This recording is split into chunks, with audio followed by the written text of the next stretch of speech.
Breaking update ಬರ್ತಾ ಇದೆ. ಬಿಜೆಪಿಯಿಂದ ಈಶ್ವರಪ್ಪ ಉಚ್ಚಾಟನೆ. 6 ವರ್ಷದ ಅವಧಿಗೆ ಬಿಜೆಪಿಯಿಂದ ಕೆಎಸ್ ಈಶ್ವರಪ್ಪ ಅವರನ್ನ ಉಚ್ಚಾಟನೆ ಮಾಡಲಾಗಿದೆ. ಬಿಜೆಪಿಯಿಂದ ಕೆಎಸ್ ಈಶ್ವರಪ್ಪ ಅವರನ್ನ ಉಚ್ಚಾಟನೆ ಮಾಡಲಾಗಿದೆ. ಅವರು ಅಲ್ಲಿ ಪಕ್ಷೇತರವಾಗಿ ಸ್ಪರ್ಧೆ ಮಾಡ್ತಾ ಇದ್ದಾರೆ. ಶಿವಮೊಗ್ಗದಲ್ಲಿ ಸಾಕಷ್ಟು ಅವ್ರನ್ನ ಮನವೊಲಿಸೋದಕ್ಕೆ ಪ್ರಯತ್ನ ಪಟ್ಟರು. ಬಿಜೆಪಿಯ ಹೈಕಮಾಂಡ್ ಬೇಕಾದಷ್ಟು ಪ್ರಯತ್ನ ಪಟ್ಟು, ಆದರೆ ಸಾಧ್ಯ ಆಗಲಿಲ್ಲ. ಹಾಗಾಗಿ ಈಗ 6 ವರ್ಷಗಳ ಕಾಲಕ್ಕೆ ಅವರನ್ನ ಬಿಜೆಪಿಯಿಂದ ಉಚ್ಚಾಟನೆ ಮಾಡಲಾಗಿದೆ. ನನ್ನ ಮತ ಮೋದಿಗೆ ಅಂತಾನೆ ಹೇಳಿ ಅವರು ಚುನಾವಣಾ ಅಖಾಡಕ್ಕೆ ಇಳಿದ್ರು. ಆದರೆ ಬಿಜೆಪಿಯಿಂದ ಈಶ್ವರಪ್ಪ ಅವರನ್ನ ಉಚ್ಚಾಟನೆ ಮಾಡಲಾಗಿದೆ. 6 ವರ್ಷಗಳ ಕಾಲ ಈಶ್ವರಪ್ಪ ಅವರನ್ನ ಉಚ್ಚಾಟನೆ ಮಾಡಲಾಗಿದೆ. ಈಗ ಅವರ ಒಂದು ಪ್ರತಿಕ್ರಿಯೆ ಹೇಗಿರುತ್ತೆ, ಯಾವ ನಿರ್ಧಾರ ಕೈಗೊಳ್ತಾರೆ ಕಾದು ನೋಡಬೇಕಾಗಿದೆ.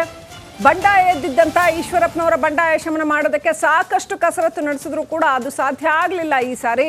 ಹಾಗಾಗಿ ಈಗ ಬಿಜೆಪಿಯಿಂದ 6 ವರ್ಷಗಳ ಕಾಲ ಅವರನ್ನ ಉಚ್ಚಾಟನೆ ಮಾಡಿದ್ದಾರೆ.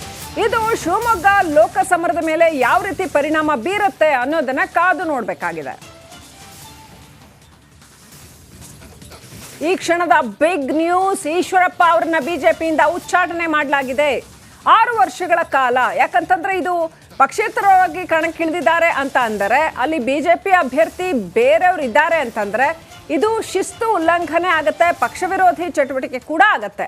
ಹಾಗಾಗಿ ಪಕ್ಷದ ನಿಯಮಗಳಿಗೆ ಅನುಸಾರವಾಗಿ ಪಕ್ಷದ ಶಿಸ್ತು ಸಮಿತಿ ಈ ನಿರ್ಧಾರವನ್ನು ಕೈಗೊಂಡಿದೆ. 6 ವರ್ಷಗಳ ಅವಧಿಗೆ ಕೆಎಸ್ ಈಶ್ವರಪ್ಪ ಅವರನ್ನ ಬಿಜೆಪಿಯಿಂದ ಉಚ್ಚಾಟನೆ ಮಾಡಲಾಗಿದೆ.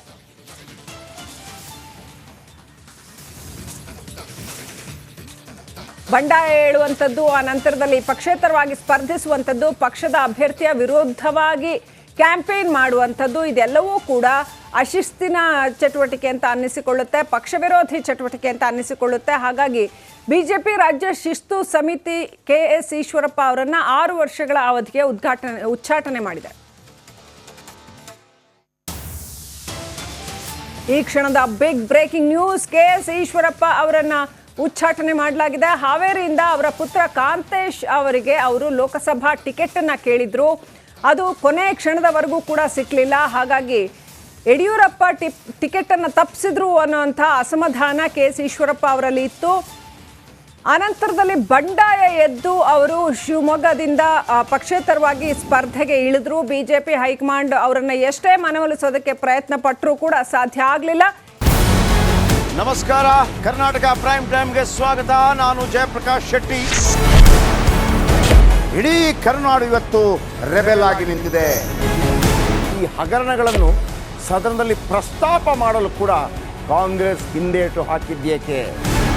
ನಿಮ್ಗೆ ಸಂಬಳ ಅದಕ್ಕೆ, ನಿಮಗೆ ವಾಹನ ಅದಕ್ಕೆ, ನಿಮಗೆ ವೆಪನ್ ಅದಕ್ಕೆ, ನೀವು ಅದನ್ನು ಸೆರೆ ಹಿಡಿಬೇಕಾಗಿದೆ. ನೀವು ವಿದ್ಯುತ್ ಬರ ಇದೆ ಅಂತ ಹೇಳ್ತಾ ಇದ್ದೀರಿ, ಎಲ್ಲಿ ಬರ ಇದೆ ನೀವು ಹೇಳಬೇಕು. ಪಾಕಿಸ್ತಾನ್ ಆಕ್ಯುಪೈಡ್ ಕಾಶ್ಮೀರ್ ಅದು ಎಂದೆಂದಿಗೂ ನಮ್ಮದು. 40 ಮೆಷಿನ್ಗಳು ತಂದಿತ್ತು ನೋಟ್ ಎಣಿಸುವುದಕ್ಕೆ, ಅದೇ ಹಾಳಾಯಿತು. ಮಥುರಾದ ಗಲಾಟೆ ಇದೆಯಲ್ಲ, ಅದು ಸ್ಥಳೀಯವಾಗಿ ಕೂತು ಪರಿಹರಿಸಬಹುದಾದಂಥ ಕಾನೂನಿದೆ. ಗ್ಯಾರಂಟಿ ಯೋಜನೆಯಿಂದ ನಷ್ಟ ಆಗಿದೆ, ಲಾಭ ಆಗಿದೆ, ದಯವಿಟ್ಟು ಹೇಳಿ. Dawood Ibrahim most wanted criminal ಯಾವಾಗಾದ ಅಂದರೆ ಇಲ್ಲಿ ತನಕ ಭಾರತ ದೇಶದಲ್ಲಿ ಓರ್ವ ದಲಿತ ಪ್ರಧಾನಿಯಾದಂಥ ಇತಿಹಾಸವೇ ಇಲ್ಲ. ರಿಪಬ್ಲಿಕ್ ವರ್ಲ್ಡ್ ಆಪ್ ಇದು ಕೇವಲ ಅಪ್ಲಿಕೇಶನ್ ಅಲ್ಲ, ಸಮಗ್ರ ಸುದ್ದಿಗಳ ಸಂಪರ್ಕ ಮಾರ್ಗಕ್ಕೆ ಕ್ರಾಂತಿಕಾರಿ ಬದಲಾವಣೆ. ರಿಪಬ್ಲಿಕ್ ವರ್ಲ್ಡ್ ಆಪ್ ಕೇವಲ ಸುದ್ದಿ ಅಪ್ಲಿಕೇಶನ್ ಅನ್ನ ಪರಿಚಯ ಮಾಡ್ತಾ ಇಲ್ಲ, ಬದಲಾಗಿ ಡಿಜಿಟಲ್ ಸುದ್ದಿ ಬಳಕೆಯ ಹೊಸ ಯುಗಕ್ಕೆ ನಾಂದಿ ಹಾಡ್ತಾ ಇದೆ. ಇದೊಂದು ಬ್ರೇಕಿಂಗ್ ನ್ಯೂಸ್, ಪ್ರಭಾವಶಾಲಿ ಕಾರ್ಯಕ್ರಮಗಳಿಗೆ ಗಟ್ಟಿಯಾದ ವೇದಿಕೆ. ರಿಪಬ್ಲಿಕ್ ವರ್ಲ್ಡ್ ಅಪ್ಲಿಕೇಶನ್ ಈಗ ಲೈವ್ ಆಗಿದೆ. ಗೂಗಲ್ ಪ್ಲೇ ಸ್ಟೋರ್ ಮತ್ತು ಆಪಲ್ ಆಪ್ ಸ್ಟೋರ್ ಎರಡರಲ್ಲೂ ಲಭ್ಯವಿದೆ. ಈಗಲೇ ಡೌನ್ಲೋಡ್ ಮಾಡಿ.